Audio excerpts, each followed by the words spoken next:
How to beat a stronger opponent than you? Maybe Japan's football story could give you the answer. I've never really bought into those slogans about Japan winning the World Cup, today or Sunday, but I never forget the moment last year. Japan beat Brazil, the 5-time World Cup champion for the first time ever. What shocked me was not the result but the coach's face. When the final whistle blew, his face showed nothing. No relief, no first pump, no it just made the history. It seemed that they deserved it, and that's not arrogance, it's something else. Because if you take what Japan's been doing and put that same logic onto an underdog, someone like you, someone like me, it might actually work. Let's be honest, if you compare raw athletic talent, Japanese players are still behind against many elite Western athletes. Height, strength, explosiveness, physical battles at full speed. The gap is real, and for a long time they believed it too. Then something started changing after 1968. They won a bronze medal in men's football at the Mexico Olympics. Not because bronze is some huge deal, but because for the first time, the belief had a result behind it. Not motivation, not positive thinking, but something you could actually point to. Then another thing happened in 1980s. A manga called Captain Tsubasa started spreading across the whole Japan. In the West, it may not reach the level of Dragon Ball and Naruto, but in East Asia, its influence was enormous. Almost every top Japanese future star from next generation has said it's why they picked up a ball. And the genius of that manga was not that it gave kids dreams. What it really did was make those dreams feel possible. Post-war Japan carried a deep and collective anxiety about physical inferiority, and then this manga showed up and said, at a cultural scale, that a weaker side, technically precise, tactically coordinated, can win against a physically dominant one. You can call it a fantasy or propaganda, but for a kid growing up in that era, that was few, and the few really matters. Imagine two children saying they want to become the richest person in the world. One says that's my dream, I work for it, and another says, I genuinely believe I can go toe to toe with the richest person alive. You know they're different, and the gap between those two mindsets is much larger than most people realize, and that's where the story really starts.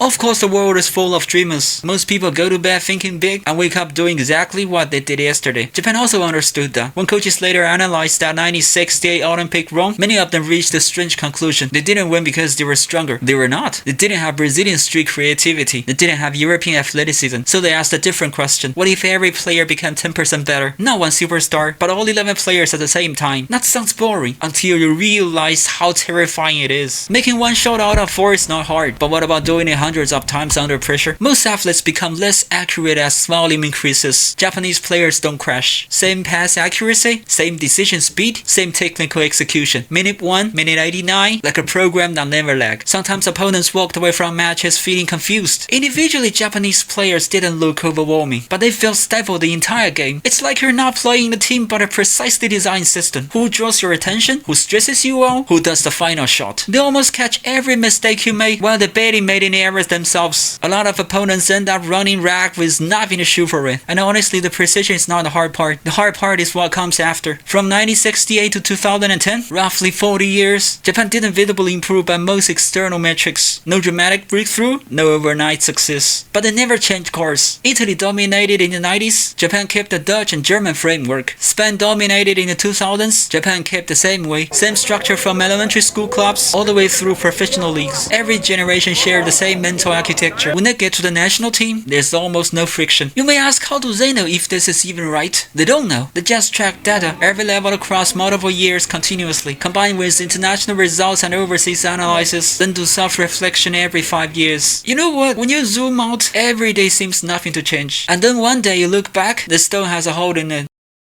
I know everyone loves the underdog story, but this channel was never about pumping anyone up. We're not gods, we're just human. Just like Japan's model also has a ceiling. Stability by design reduces randomness, and randomness is where exactly genius lives. Japan's constantly lacked the players who can break a game open when nothing's working. Single point explosion, not problems been there from the start, no one solved it yet. You know, champions not settled by 90 minutes of clean execution. It needs a guerrilla leader, someone like Diego Maradona, to take over the last seconds of irrationality and unpredictability. The final 14 seconds of 2008 World Cup is a perfect example of Japan's football paradox. But that's not the actual point. Japan's goal was never to become Brazil, France, or Argentina. It was to become the best version of Japan. The really matter is, you know, a lot of people are struggling not because they were incapable, but because they're chasing someone else's path. You want to become Jeff Bezos or Elon Musk, but their path is almost impossible to replicate. What ordinary people can replicate is ability to really find the battlefield. The hidden truth is that most competition is not multidimensional. Most victories come from one decisive decisive advantage. One thing done exceptionally well. And at the end of the day, I have to say beating someone stronger than you is genuinely anti-human. Everything competition says the stronger side wins. Very few people actually pulled it off, which is exactly why Japan's football team has fans all over the world. Even some of them have zero connection to Japan, because most of us are underdogs too. Alright, that's it for today. If you also like digging to the root, hit follow, we'll dig it deeper next time.